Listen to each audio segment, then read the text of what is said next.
I stood in that courtroom with my hands trembling, watching my own mother point her finger at me and demand that I pay child support for a baby I didn't create. The fluorescent lights buzzed overhead. My sister Shannon sat in the front row, 8 months pregnant, dabbing her eyes with a tissue, while my husband held her hand like I was the one who had wronged them. Your Honor, Taryn has the financial means, my father said, his voice steady and rehearsed. She's the older sister. She has a responsibility. A responsibility for my husband's child, with my sister. The judge looked at me with something between pity and suspicion. The whispers behind me felt like needles in my spine. 26 years of being the family's scapegoat, and this was their final act, making me pay, literally, for their betrayal. But they didn't know what I had in my folder. They didn't know what I was about to say. One sentence. That's all it took to turn every person in that room against them. Have you ever been blamed for someone else's choices? My name is Taryn McCarthy. I'm 36 years old, a senior director at a tech company in Michigan, and for 18 years I've built a life far away from the family that made me feel like I was never enough. But some debts, the ones written in guilt and silence, have a way of following you home. I stood on my parents' front porch in Ohio, holding a wrapped box containing a vintage watch I'd spent weeks finding for my father's birthday. The autumn air carried the smell of dried leaves and something baking inside, probably Shannon's famous apple pie. My husband, Evan, had already gone in 10 minutes ago. I could hear his laugh mixing with others through the screen door. I took a deep breath before reaching for the handle. This had become my ritual, this pause before entering my childhood home. 18 years of living on my own, and I still needed a moment to prepare myself for what waited inside. The kitchen was warm and crowded. My mother stood at the stove while Shannon arranged flowers on the table. Evan was leaning against the counter near my sister, and whatever he'd said had made her cover her mouth to stifle a giggle. When I walked in, they both straightened up, and the laughter stopped like someone had flipped a switch. "Taryn, you're finally here," my mother said without turning around. "Shannon's been helping me all morning." "The house looks beautiful," I said, setting my gift on the counter. "Happy birthday, Dad." My father nodded from his chair in the corner, but his eyes were on the television. Some things never changed. I noticed Evan had left his phone on the counter again. He'd been doing that constantly lately, forgetting his keys, leaving documents out. I'd assumed it was work stress. Now, watching him move to stand closer to Shannon as she poured wine, I wondered if there was something else weighing on his mind. The swing set was still visible through the kitchen window, rusted now, unused for decades, but still standing. I was 10 years old when Shannon fell from that swing and broke her arm. I was supposed to be watching her. That's what my parents said, what they repeated for years afterward. If you had been paying attention, Taryn, if you had been more careful. Only Aunt Ruth, my mother's younger sister, ever suggested otherwise. She'd pulled me aside at the hospital that night, her voice barely a whisper. "That swing was already broken, honey. The chain was rusted through. It wasn't your fault."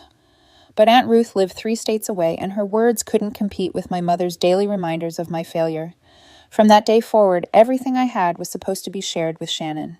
Every success was diminished because Shannon was still recovering, still fragile, still owed something I could never fully repay. At dinner, my mother made a show of displaying Shannon's handmade photo album while my watch sat unopened in its box. Shannon put this together herself. Look at the detail, the love in every page. She flipped through pictures while Shannon blushed prettily. I watched Evan lean toward my sister to see the photos better, his shoulder touching hers. They whispered something I couldn't hear, and Shannon's hand briefly touched his arm.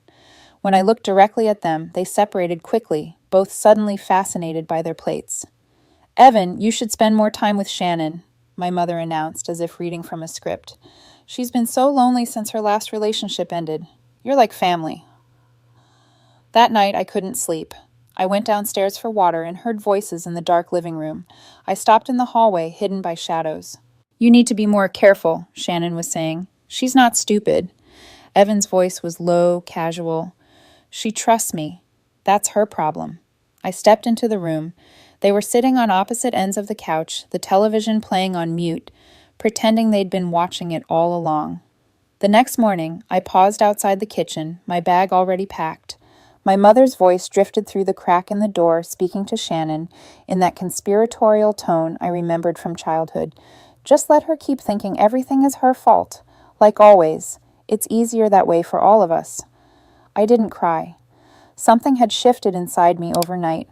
For the first time in my life, the guilt that had been my constant companion went quiet, replaced by something colder and far more useful. Clarity. That clarity stayed with me during the 3-hour drive back to Michigan. It stayed with me when Evan climbed into bed that night without a word. And it stayed with me in the weeks that followed, as my husband slowly transformed into a stranger I barely recognized. It started with small criticisms, the way I worked too late, the dinners I missed because of conference calls. "You care more about your job than this marriage," he said one evening, his voice carrying a rehearsed quality that made my skin prickle. "I feel like I'm living with a roommate, not a wife." I listened without defending myself. Something had changed in me since that morning in my parents' kitchen. Instead of apologizing, instead of promising to do better, I started watching and documenting. Evan traveled frequently for his sales job, but I began noticing inconsistencies. A hotel receipt from Columbus when he claimed to be in Cleveland. A charge at a restaurant in Cincinnati on a Tuesday when his calendar showed meetings in Detroit.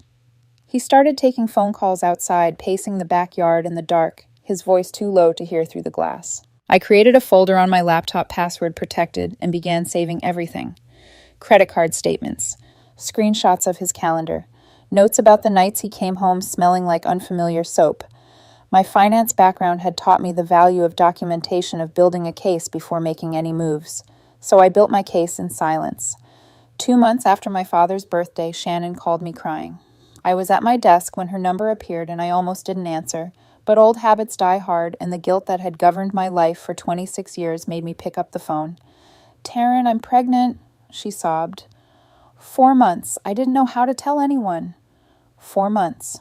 I did the math instantly, my mind working, even as my heart started to pound. 4 months ago was August.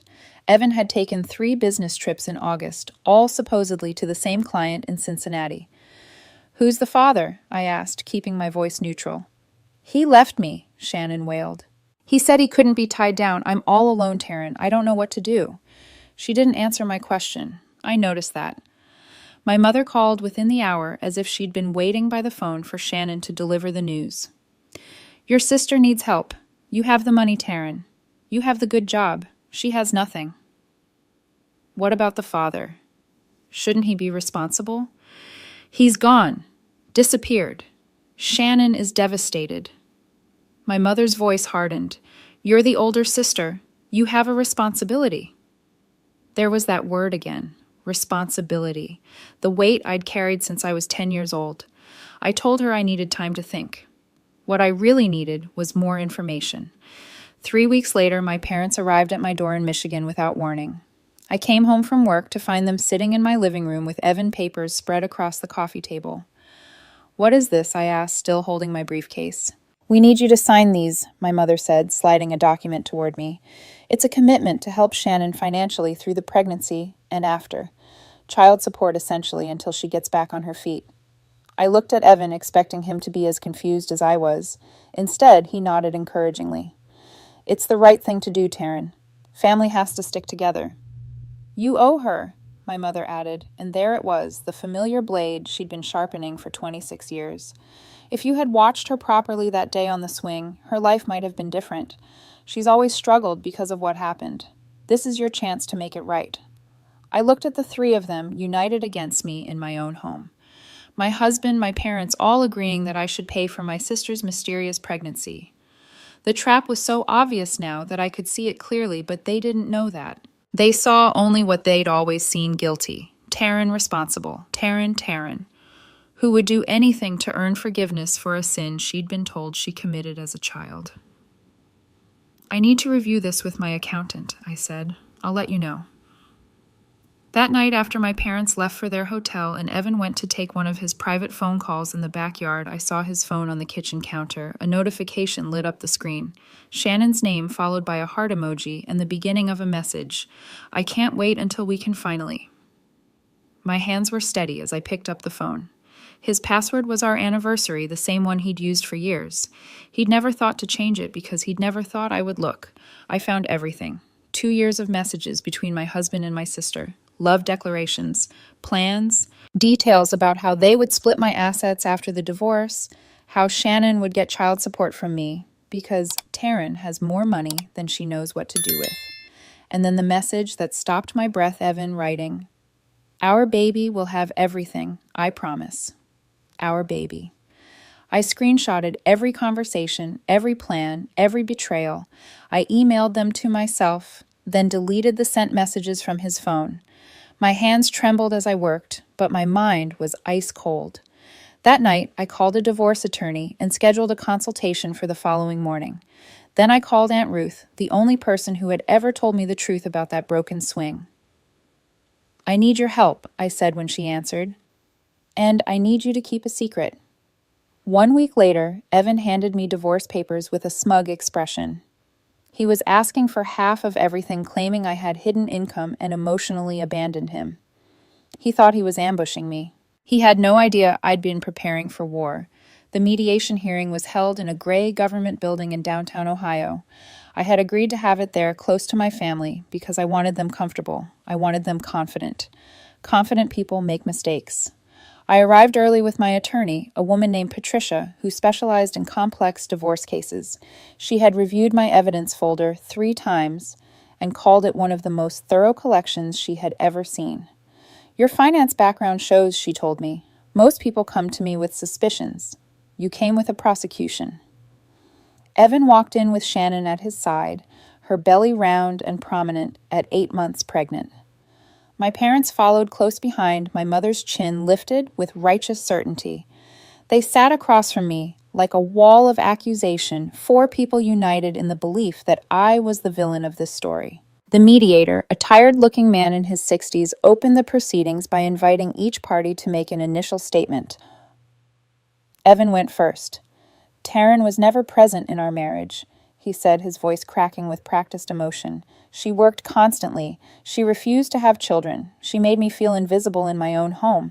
I tried for years to connect with her, but she was cold, distant, incapable of real intimacy." Shannon spoke next, dabbing at her eyes with a tissue. "My sister has always resented me. Ever since we were children, she treated me like a burden. She never wanted to help me, never wanted to see me succeed. When I told her I was pregnant, she accused me of lying about the father instead of offering support. Then my mother took her turn, and her words cut deeper than the others because they carried the weight of a lifetime. Taryn never learned how to care for others. I tried to teach her, but she was always selfish. When Shannon got hurt as a child, Taryn showed no remorse. She has always put herself first, and this divorce is just another example of her inability to love." The mediator's expression shifted as he listened, his eyes moving to me with growing skepticism. I could see him forming judgments, building a picture of a cold career woman who had driven her husband into another woman's arms. Patricia touched my arm lightly. It was time. "If I may present evidence relevant to these claims," Patricia said, standing and opening a folder, "I have documentation that paints a very different picture." She began with the text messages. Projected onto a screen the mediator used for evidence review, the conversations between Evan and Shannon unfolded in stark black and white. 2 years of messages. Love declarations sent while I was at work. Plans made while I slept beside my husband.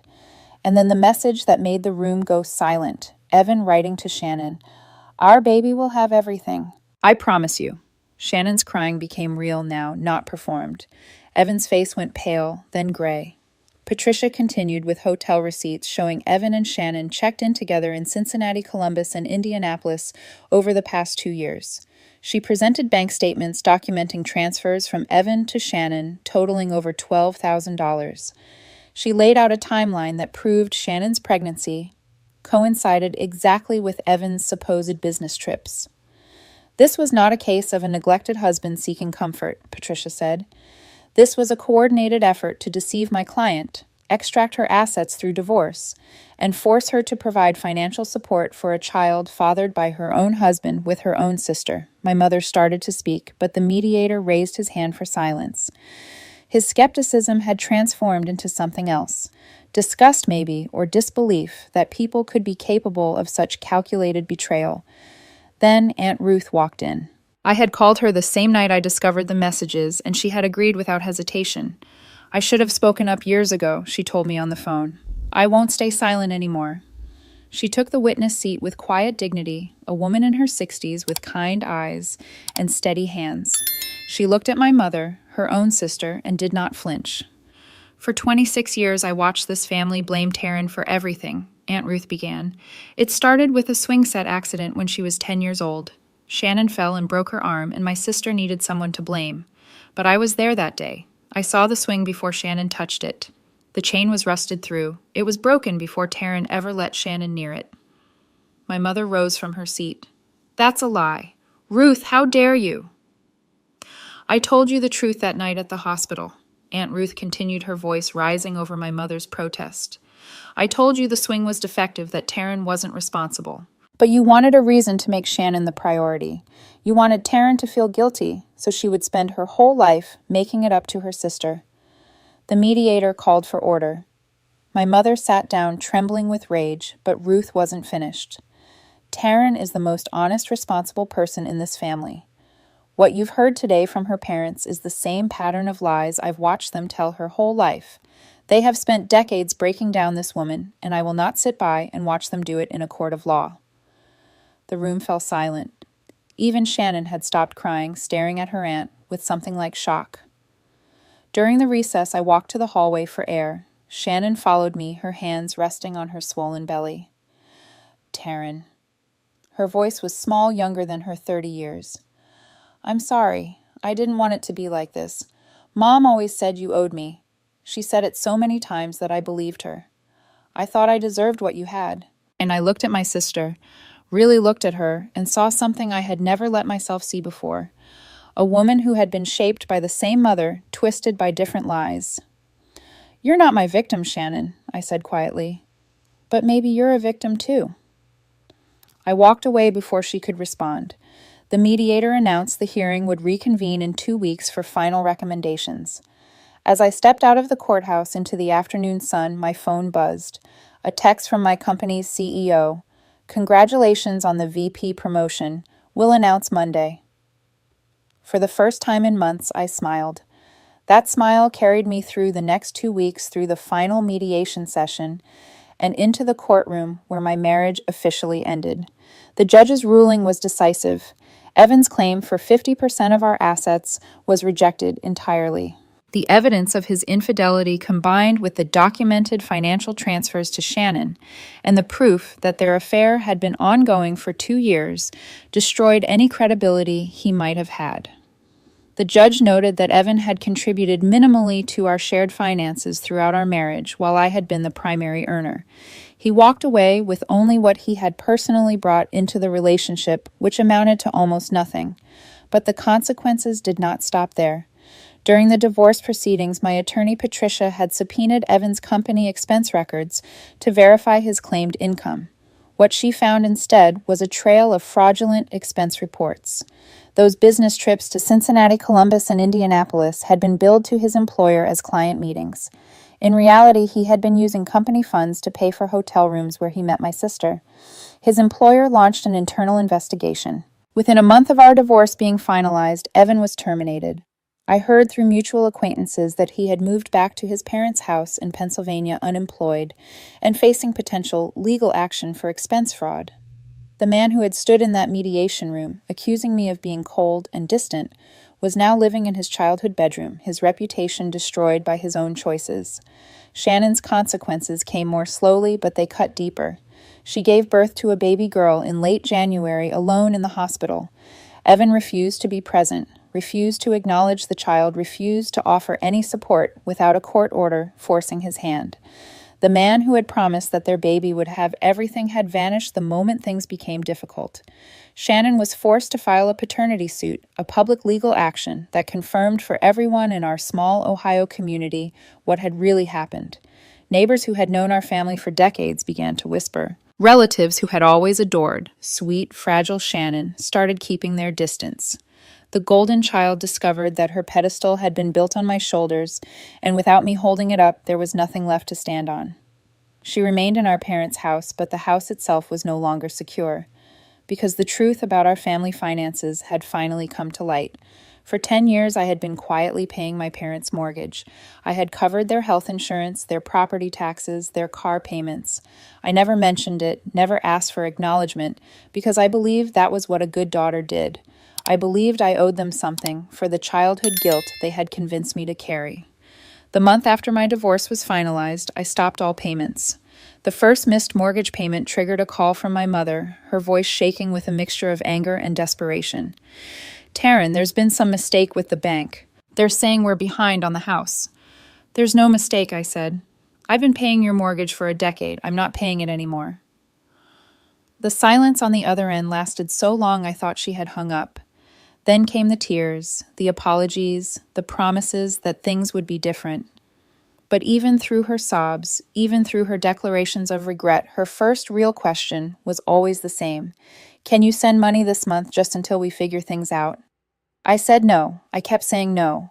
Within 3 months, my parents were forced to sell the house where I had grown up, the house with the rusted swing set still standing in the backyard. They moved into a small apartment on the other side of town. My mother called me weekly, sometimes daily. Her apologies growing more elaborate each time. But I had learned to listen for what she really wanted, and it was never forgiveness or reconciliation. It was always money. In April, I received a handwritten letter with no return address. I recognized Shannon's handwriting on the envelope, the same loopy cursive she had used on birthday cards when we were children. I almost threw it away unopened. But something made me hesitate, some small voice reminding me of what I had said to her in that courthouse hallway. Maybe she was a victim too. The letter was short, barely filling 1 page. "Taryn, I don't ask for forgiveness. I know I don't deserve it, but I want you to know something. My whole life, Mom told me I was special because I was fragile. She said you were strong, that you didn't need anyone, that you could handle anything. I grew up believing that everything you had was supposed to be shared with me because you could afford to lose it and I couldn't afford to go without. I was jealous of you, not for your money or your success. I was jealous because you always knew who you were. You had a center, something solid inside you that nobody could shake. I never had that. I spent my whole life being whoever Mom needed me to be, and now I don't know who I am without her telling me. I won't contact you again. I just needed you to know one thing. You never owed me anything. You never did. I'm sorry it took me this long to see it." I read the letter twice, then folded it carefully and placed it in my desk drawer. Not thrown away, but not displayed. Perhaps someday I would know what to do with it. Perhaps someday I would be ready to respond. That evening, I sat down to write my own letter, this one to my parents. It took me 3 drafts to find the right words to say what I needed to say without anger or bitterness. I told them I did not hate them, but I also did not need their approval anymore. I told them that if they ever wanted to know who their older daughter really was, not as a source of money or guilt, but as a person, I would be willing to listen. Until then, I needed space to build a life that was truly my own. I sealed the envelope and set it aside to mail in the morning. As I reached for my tea, my phone buzzed on the table. A text message from a number I had not deleted, though I probably should have. Evan. "I know I have no right to ask anything, but I need to tell you something about Shannon, about how this really started. Meet me once. Just once." I stared at the screen for a long time. My finger hovered over the delete button, ready to erase him from my life completely. But I did not press it. Not yet. I waited 3 days before responding to Evan's message. Part of me wanted to delete it and move on to close that chapter permanently without looking back. But a smaller part, the part that still needed answers, won out in the end. We met at a coffee shop near my office in Michigan, a public place where I felt safe and in control. He was already there when I arrived, sitting in a corner booth with his hands wrapped around a cup he hadn't touched. He looked thin, older than his years, with dark circles under his eyes that spoke of sleepless nights and heavy regrets. I sat across from him without ordering anything. "You wanted to tell me something, so tell me." He couldn't meet my eyes at first. When he finally spoke, his voice was barely above a whisper. "Your mother approached me first, right after we got married. She called me one day and said Shannon was lonely, that she was struggling to make friends, that she needed someone to talk to. She asked me to be a friend to her sister." I said nothing. I let him continue. "I thought she just wanted us to be closer as a family. I thought it was innocent, but she kept pushing. She would call and suggest I check on Shannon. She would arrange family dinners and seat us next to each other. She would tell Shannon to call me when she was upset instead of calling you. By the time I realized what was happening, by the time I understood what your mother was building, I was already in too deep. He finally looked up at me, his eyes red. I'm not saying this to excuse myself. I made my choices. I could have stopped at any point, and I didn't. I was weak, and I was selfish, and I destroyed our marriage because I didn't have the courage to do the right thing. But I thought you should know. Your mother orchestrated this from the very beginning. She wanted Shannon to have everything you had, including your husband. I sat with his words for a long moment.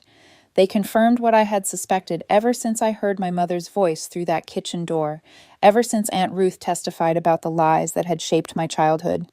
My mother had not just failed to protect me. She had actively worked to take everything from me. Thank you for telling me the truth, I said finally.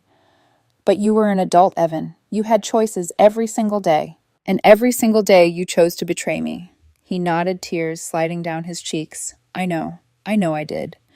I reached into my purse and pulled out a $20 bill, placing it on the table for the coffee I hadn't ordered. Then I stood and looked down at the man I had once promised to love forever. I forgive you, I said. Not because you deserve it, but because I deserve to let go. I walked out of that coffee shop and never looked back. 6 months later, I bought a small house by the lake. It was the kind of place I had dreamed about as a child, a quiet retreat with a wooden porch, overlooking the water, surrounded by trees that turned gold and red in autumn. I had never told anyone about that dream, had kept it locked away in a part of myself that my family never touched. Now it was real, and it was mine. My promotion to vice president was announced the same week I moved in. I did not call my parents to tell them. I did not post about it online where they might see. This achievement belonged to me alone, earned through years of work and sacrifice, and I refused to let them diminish it with their grudging acknowledgement or their inevitable requests for money. I joined a support group for women who had experienced emotional abuse from their families. We met every Tuesday evening in a church basement, a circle of women with stories that echoed my own. Daughters who had been scapegoated, sisters who had been pitted against each other, mothers who had been manipulated by their own parents. For the first time in my life, I met people who understood what it felt like to love a family that refused to love you back. I no longer felt broken for being different. I felt seen. One evening in early autumn, Aunt Ruth called. Her voice was warm and steady, the same voice that had whispered the truth to me 26 years ago in a hospital waiting room. I'm so proud of you, Taryn. I've been following your journey from a distance, and I want you to know that. I stayed silent for too long because I was afraid of what my sister would do, afraid of losing my family. But you showed me something important. You showed me that it's never too late to speak the truth. I felt my throat tighten. You were the only one who ever believed me, Aunt Ruth. When I was 10 years old and everyone was telling me it was my fault, you were the only one who said otherwise. I didn't just believe you, sweetheart. I saw you. I saw that little girl carrying blame that was never hers, still trying to love a family that wouldn't love her back. You deserve so much more than what they gave you. You always did. For the first time in months, I cried. But these were not tears of grief or anger. They were tears of release, of finally being seen by someone who mattered. A year after my divorce was finalized, a card arrived in my mailbox with no return address. Inside was a single photograph. A baby girl about 8 months old with Evan's eyes and brown hair that curled softly around her ears. But her smile reminded me of something else, someone else. It reminded me of myself in the old pictures from before the swing accident, before guilt became my constant companion. On the back of the photograph, 2 words were written in Shannon's handwriting. Her name is Ruth. I looked at that picture for a long time, sitting on my porch as the sun set over the lake. I did not know what Shannon meant by sending it. Maybe she was trying to make amends. Maybe she was easing her own guilt. Maybe she was reaching out in the only way she knew how. I did not need to know her reasons. I placed the photograph in my desk drawer next to her letter, not thrown away but not displayed. Perhaps someday I would take it out again. Perhaps someday I would be ready to respond. Perhaps not. That evening, as the last light faded over the water, my phone buzzed on the table beside me. A message from my mother, just like every month.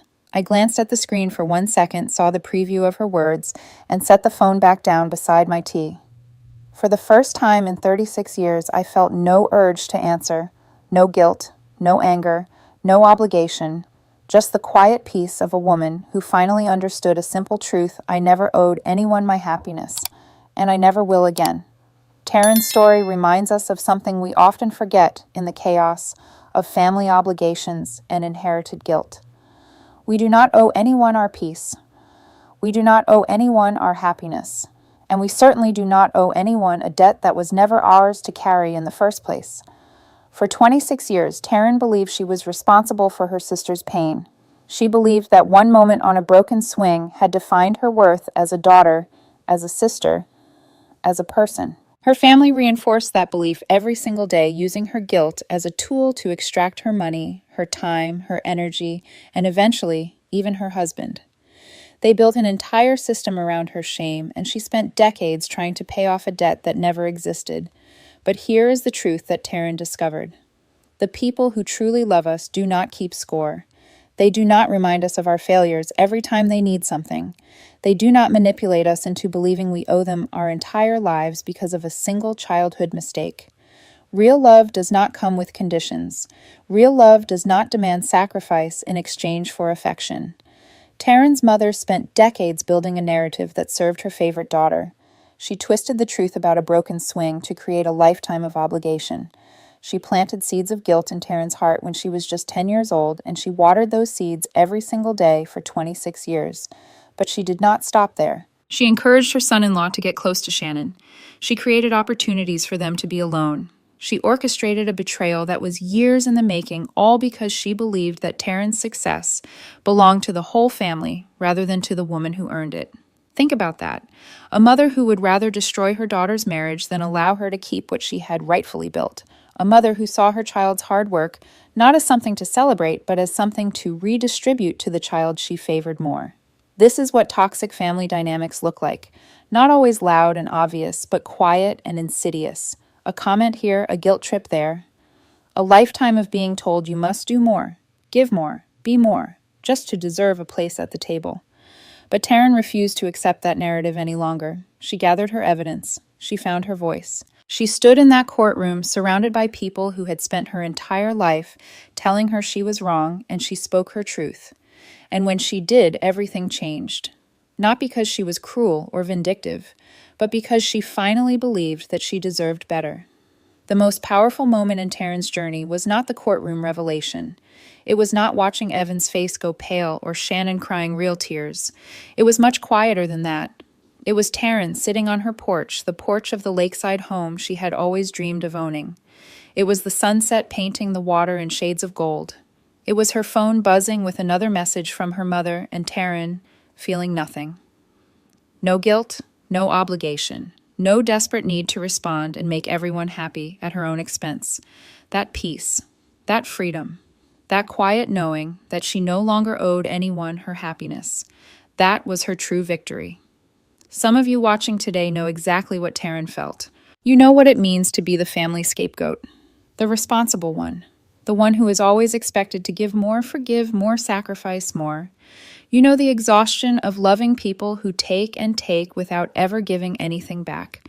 If that is you, I want you to know something important. You are not alone. There are millions of us who have carried guilt that was never ours, who have tried desperately to earn love that should have been given freely. You are not wrong for wanting more. You are not selfish for setting boundaries. You are not cold for protecting your peace. You are not a bad daughter or a bad sister for finally saying enough is enough. You deserve a life that belongs to you.